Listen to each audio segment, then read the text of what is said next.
because Hobsons Bay was a major provider of meals to a number of councils. The Audit Committee recognised, whilst it was something which offset the cost of our operation within council, the risk factor in producing thousands. I think our high point, we were around probably 450,000 meals a year. The potential, if something goes wrong in relation to food safety, is enormous. And Greater Dandenong was in the same position where we had an ageing kitchen infrastructure and really needed to decide whether we rebuilt to continue to meet food safety standards that had increased over the years. And for us, it was just a no-brainer, really, to join the other councils in looking at the feasibility of producing a community chef. As well as the capital costs associated with building a kitchen and maintaining it, that's just beyond an individual council to be able to afford it. So that's where it sort of started off, is really around that risk and capital cost.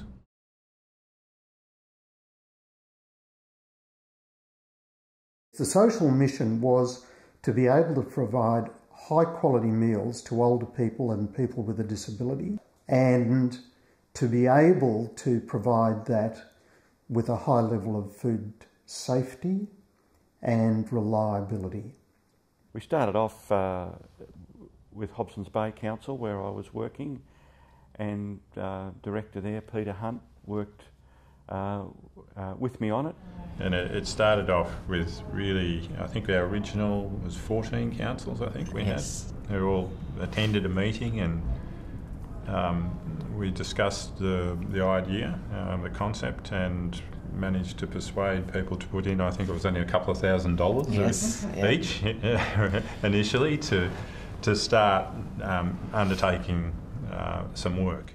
When Hobsons Bay's food services manager, Jill Fraser, went overseas during her holidays and visited some kitchens that were doing innovative things, she met Francois and invited him to come to Australia and come to Hobsons Bay, and he presented to us.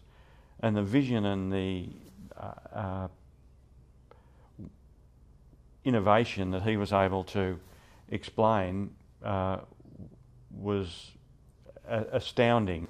And a decision had to be made to either go with the traditional method of food production or to go with the completely revolutionary model which Francois Tesnier, the French architect, had developed. So for me, the most magic moment was to take the two business plans to the board, one with a high level of certainty, one with, I have to say, a pretty high level of uncertainty, and for the board to make a commitment to build the state-of-the-art facility.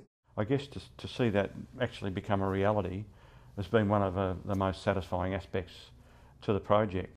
And for me, the amazing things about Community Chef is watching something come from being an idea into an actual identity.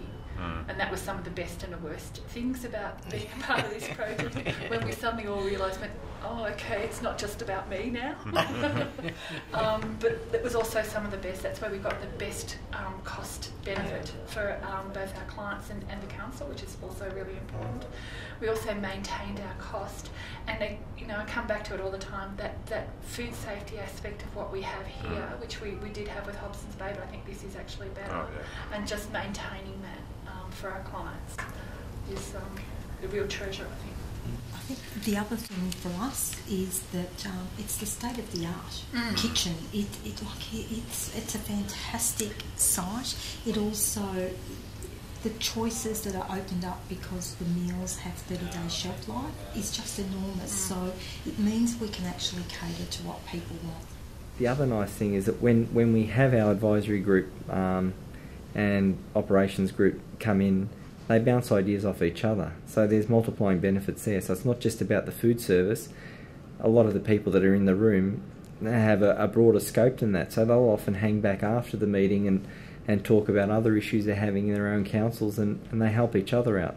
There aren't too many examples where 23 councils have joined to form two companies and in a joint venture, and they're the shareholders of.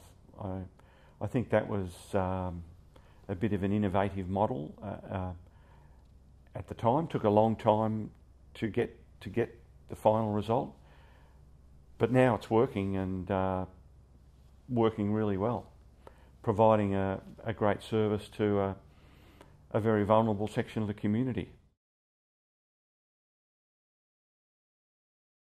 The definitions of social enterprise have been debated quite a lot recently, but essentially a social enterprise is an organisation which has an overriding social purpose and operates on business principles. Now, it can be not-for-profit or it can be for-profit, but the key to it is that it is true to its mission in pursuing a social purpose, often an environmental purpose alongside of that, which Community Chef also did. But the organisation is structured around the quality of the service it offers and the outcomes that it achieves. Some social and community benefits and some social dividends, and at the same time make a modest profit that we could invest even more into research and things to help that section of the community. That's really what we're aiming for. It's a non-negotiable. People understand that a portion of our profits over the next 3 to 5 years, when we get to that point, will be ploughed back into social projects. And rightly so, as investors, they have an expectation that they'll get a dividend as well. And once the company gets to that point, it's certainly part of our longer term or medium term strategy to deliver dividends to our shareholders as well. So I don't think there's any conflict. I think it's just that there's a clear understanding up front that reinvesting our surplus funds isn't only going to be about capital investment, but it's going to be about social investment. And after all, providing the meal at a low cost is the best financial benefit I think we can provide to all the shareholders that are involved.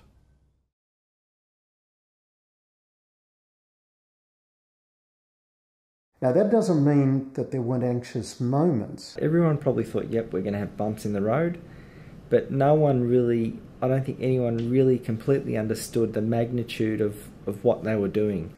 And going live and delivering meals at the end of November of the same year. Everybody else that I've spoke to in manufacturing thought that was madness.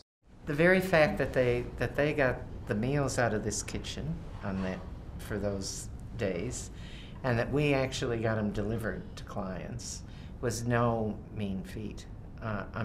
Really, for us, on one day we closed our kitchen, and literally on the next day started a new business. We were locked in. We'd finished the building on time, so there wasn't a problem there.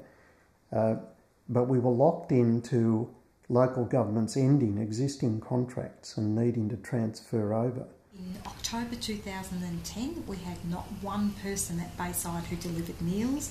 December 2010, when we commenced with delivered meals, we had 130 volunteers. So in that period, we had to recruit volunteers. We built a distribution centre. We didn't have a distribution centre. We didn't have staff, so we recruited staff. I've got to say, it is a minor miracle that we've never missed a single day's delivery of the meals. How we have achieved that is constant amazement to me. And it did mean all night episodes from time to time, but we learn. So for all the hiccups that went on, the fact that nobody starved, nobody killed one another. No, that's we right. We were ready with takeaway. Yeah, we had contingencies? Well, we had our old kitchen full of product, just in case. It's amazing how, you know, with time, things do get better if you're able to if you effectively address all the problems. And rather than trying to firefight, it's basically saying, no, I'm not going to keep doing it the same way. I'm going to think about how to do it a completely different way and a better way. And that's what the team did. Because people see a model that's up and working, it makes it look simpler and easier than what it is. And I don't want to deter people from having a go or investigating the possibilities of creating a social enterprise like a community chef. Because, as I said, that was one of the wonderful things about working there, is to demonstrate that it could work. But you've got to have that commitment and passion to ride out the barriers and the difficulties, the hurdles, and you've got to be very focused and positive about getting to where you want to get. And none of it comes easily. And it would be a mistake to just assume that it could be replicated. You know, let's take this model and let's do it over here, is a recipe for failure. And the ideas can be pulled out, some of the methodology, the ways of doing it, the lessons to be learned, but then someone's got to do the hard yards if they're going to put it in practice in another situation. The concept of councils getting in together into a joint venture to deal, to get better productivity, it can be transferred across to almost any armed service. There's a few in the procurement area that are already being pursued one way or another. One could look to aged care, childcare as obvious areas to consider that model, but there's no reason why housing and youth services and a range of other services couldn't consider a similar model. So my advice to people is to just, if you have an idea, get involved in it, try to take it to the next level, because it's an incredible journey that continues, and you find it very personally rewarding, and it's something that everyday people can be involved in and make some good things happen.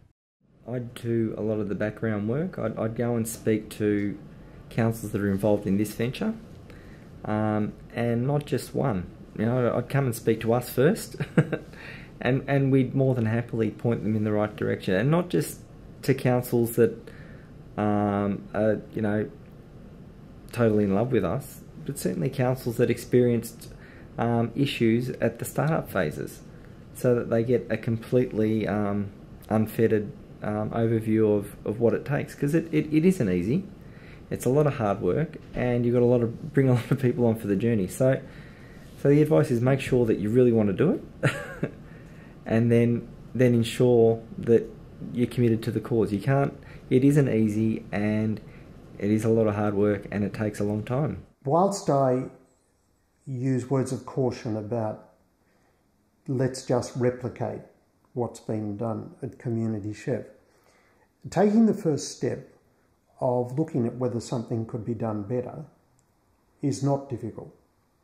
And so what I would hope is that managers in local governments would look at the services that they're currently delivering or that they've contracted out for delivery and simply ask the question, is there a model similar to a social enterprise model like Community Chef that might improve the quality of this service, enable it to run more efficiently as a business, and might be shared across municipalities in a way that would enable us to do things that we can't just do on our own.